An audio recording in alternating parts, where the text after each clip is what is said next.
Happy Monday afternoon. This is Meg at Chasing Retro, and I am working today on the rainy day journals. I think that's what I'm going to call them. And these are the covers that I made last week with you guys. I don't think I showed the process for all of them. I think just one of them. But they are ready. They're completely dry. They're more than dry. They've been sitting there for about 4 or 5 days. And they are ready to be measured and filled with beautiful rain-themed paper and ephemera. So this is the rainy day playbook. One of my viewers actually reached out to me this weekend via Etsy and asked if she might reserve one of these. And at first she said I think she wanted this one, but then I think she changed her mind and is reserving this one. So as of right now, I believe this one is spoken for.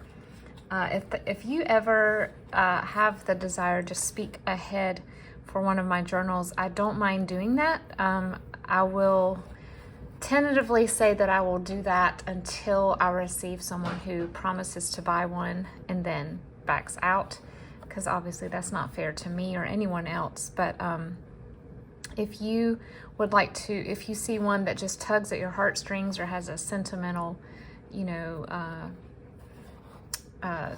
sentimental something about it, and you would like to go ahead and reserve it, do that by either emailing me or sending me a message through my Etsy shop. My email address is below, as well as my Etsy link, and we'll talk. As of right now, though, I prefer to still sell through Etsy just because, well, lots of reasons, but one of which is it offers both buyer and seller protection. So if you decide to reserve one, I will just create a reserved listing. So here's the second one. This is the Make Believe Parade, and I've chosen a vintage seersucker green and yellow plaid for this one. This one is so pretty. And then here is the one that is tentatively reserved, as far as I know. Rain or shine, and this one, because of the yellow, I decided to do the spine in a bright sunny yellow, and of course we have the kitty cat inside, and I decided to leave this as is, but the recipient can always choose to cover that up if they don't like the vintage school label. And then the last one is the one that I will keep for myself, because I've been wanting to make a rain themed journal for myself for a long time. This one is really, really hard to move. I have not closed these since they dried. So this is the one that I had to put a lining in because the inside was just dingy white and it had a bunch of discarded stamps stamped on it, and that to me was not appealing. So here are the 4 we'll be working on. Of course, I believe maybe this one is the same. Nope. Slight, like maybe 1/8 of an inch difference. All of these are different measurements, which means before I go any further, I have to make some measurements to know how big I need to cut my pages. Let's do that right now. Get my favorite rule. I don't have a favorite ruler, but I prefer the metal ones most of the time. Get a pen. Okay, so first we'll do the rainy day playbook.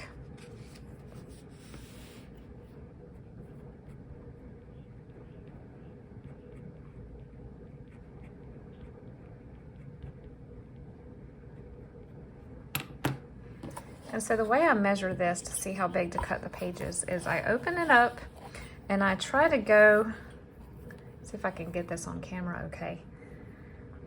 I try to get as close to the back of the spine as I can, and then I see how far out I want my pages to go, understanding that I want to leave a little bit of room for lace and trim because you don't want it to stick too far out the edge, and also things like fabric and paper tabs.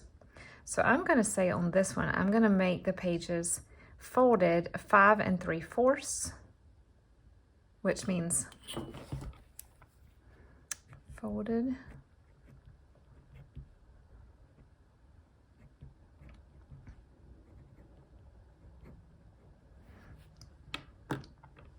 So that would be by the height, again, the same thing. It's right at 8 inches tall, but I'm going to cut the pages to 7 7/8. Maybe it is 7 7/8. Yeah, let's do, this little golden book seems to be a little bit bigger than the newer ones. Let me see. I'm gonna say 7 3/4.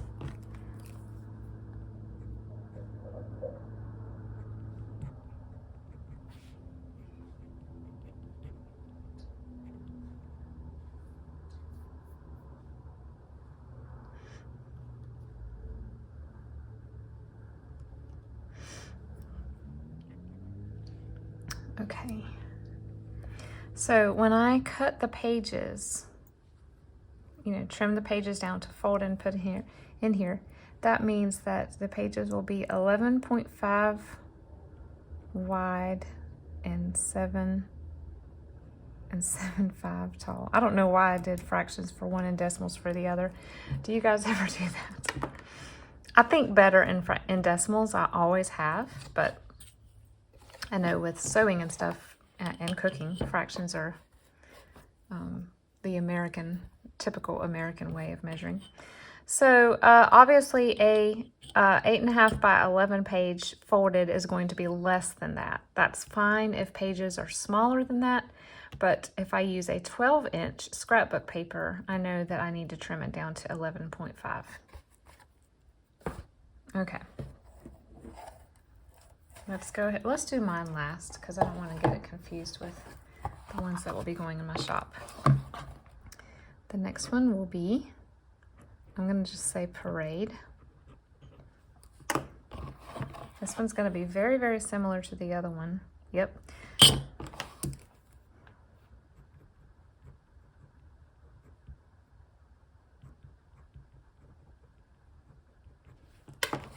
And then,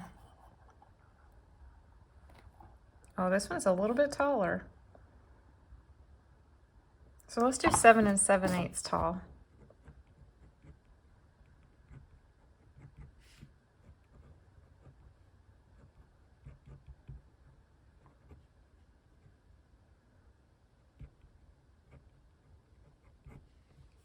Okay, number 3 is rain or shine, or rain and shine. And this one is a little bit taller and maybe a little more narrow.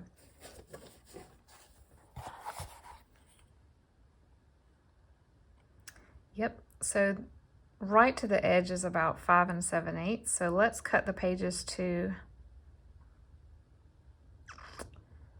5.5 would be too small. 5 5/8. Yeah, let's do 5 5/8.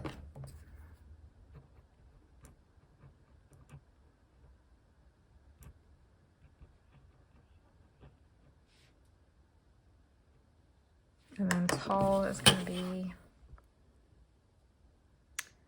so it's about 8 3/4. So let's trim it to 8 5/8.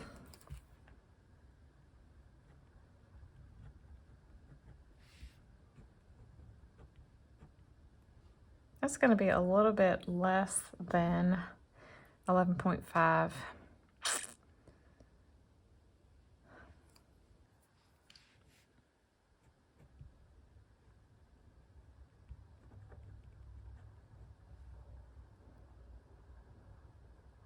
Yeah, we'll do about 11 1/4 wide and 8 5/8. And then the last one, can I fit it on here? The umbrella.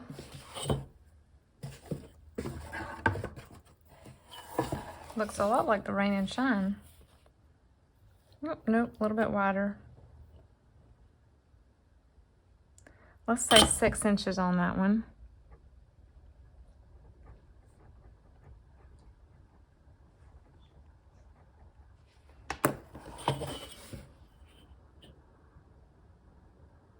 9 inches. Well, that's perfect. I wish they all came out like that. So cut to 12.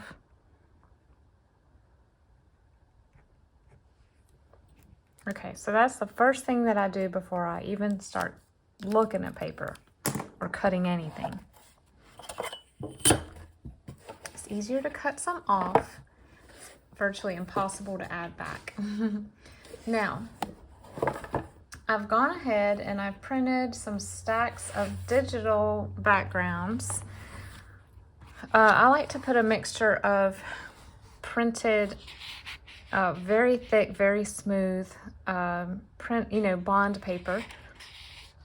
A mixture of that with lightweight cardstock, just because the cardstock pages are more sturdy if someone wanted to add pictures, or those would be great pages to sew a pocket onto.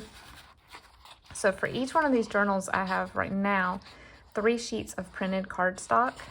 These are digitals, and 4 sheets of printed bond paper. And I believe it's a 20 pound weight, if I'm not mistaken, bond paper.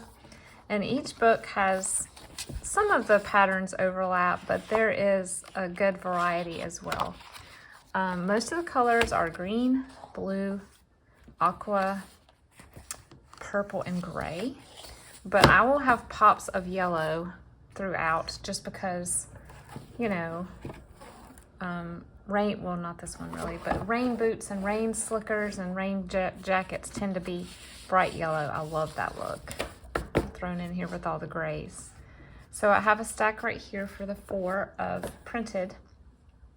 Now for the other journals, I think I went through and showed you all the papers that I've sourced for them so far. All original book pages, magazine pages, things like that. Well, for my personal journal that I'm keeping, the musical umbrella, I wanted to preserve all the original, or most of the original ephemera to put in the journals I'm selling to you guys. But the rest of the, but for my own journal, it's okay if you make a copy of these things and put in your own personal journals. I just obviously cannot sell it. It will have to be my personal journal. So I went ahead and scanned some of my favorite images from the book pages, and I will be cutting these out later and using these to make ephemera for my personal journal. So this will be a do this later pile.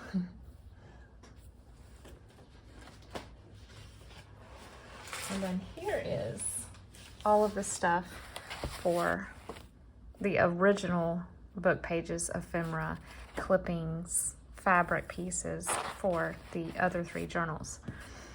Here are the digitals that I've printed to make into ephemera, tags, cards, writing papers, things like that. So I like to go ahead and do all of this ahead of time so I don't have to stop, after I fold the pages. Now I have to go print all the ephemera. So all of these images that you see here are either commercial, able to be used commercially, or they are public domain images. Like this photograph right here is a public domain. I want to say New Zealand Public Library has a small group of photographs that you can use in the public domain.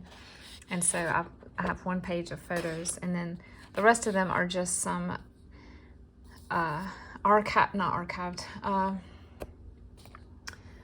what am I trying to say? The books that have been published before 1933 or whatever it is, that are scanned and able to be used in this way. So I've just printed off a few of them, and one of the most relaxing parts of journaling for me is sitting down with music on or in front of the television and cutting all of these out. And when I do that, I have a tray with 4 quadrants in it, and I'll try to put them in the tray according to the smallest things, the things that can be made into cards, the things that will be little snippets of little clip arts and things like that. So when I start creating the ephemera, I will have everything sorted.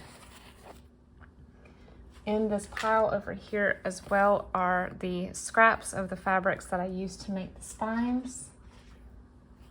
As you can see, I ended up with a variety of amounts left over. I do have more of these, but the smallest pieces were just the easiest ones to put in the pile.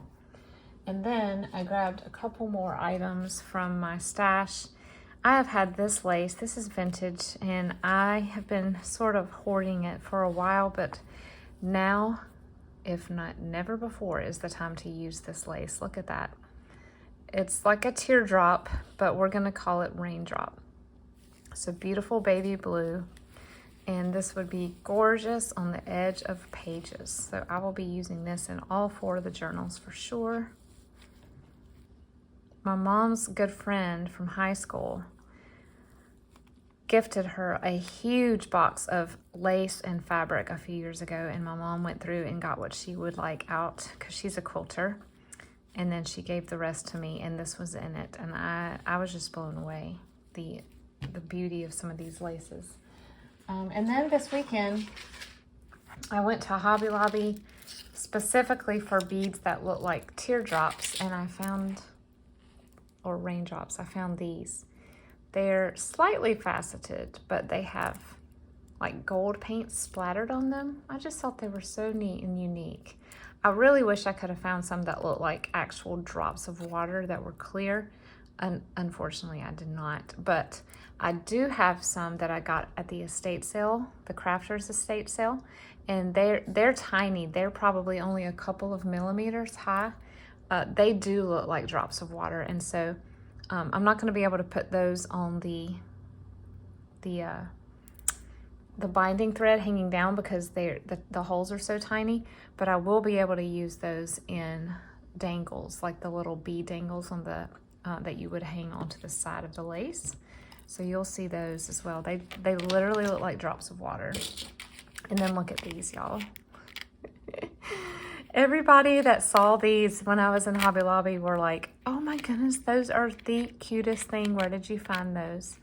I kind of wish now that I had bought 2 cards because they were half off, but they're sort of pearlescent charms that are clouds. So these will definitely go probably on a bead dangle. I feel like it would get lost in the tassel. And then I got this at a thrift shop a while back. This is just some chenille knitting yarn, and the colors just went beautifully with the journals. So I will be using these in tassels and also to tie on the top of tags. It's just fun to feel. It feels kind of like, what does it remind me of? I guess if spaghetti were not sticky, that's how it kind of how it looks like it should feel. And then just some random things. These kind of look like drops of water. I've had this little strand forever, and I don't know where I got it. And then I just have these. This actually came from one of those little crafting kits for girls that my daughter had when she was little, and it was like a designer doggy fashion show.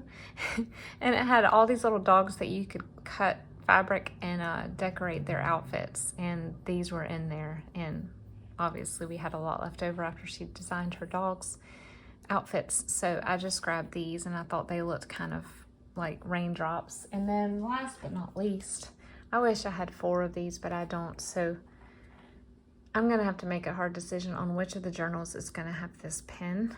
Can you see it? It is a beautiful multicolored umbrella. So my cat needs to go in the other room. I might need to let him in a minute. So because these journals have such beautiful, busy, lots happening covers, I probably will not do a wraparound closure. I will probably poke holes and put an eyelet in here and use sari silk or ribbon and have that type of closure. Each of these, I believe I already said, will have 2 signatures. And usually in the signatures, I like to have about anywhere from 16 to 22 pages. I really don't know how much I'm going to end up with until I start adding. As you know, some papers are more bulky than others, and so there are times when I need to err more on the lower side. But of course, I will make sure I write down exactly how many pages I use in each one. so that you will know. But yes, these are the things that I have acquired and that I will be decorating with, but that part does not happen until the pages are in. So that's what I'm going to work on now. I thought maybe I would just put it on fast speed, add a little bit of music for you to enjoy, and you can just kind of watch me go through and decide which journal gets which pages, and maybe creatively think of ways to fold them to make them fit without having to trim off too much. That's always a big challenge. And watch these journals come together. I think it's so much fun to watch a journal that you want to buy come together. The process videos, I think, are just so neat, and I think people sort of feel like that they have sort of an ownership in it when they can watch the creation of these journals.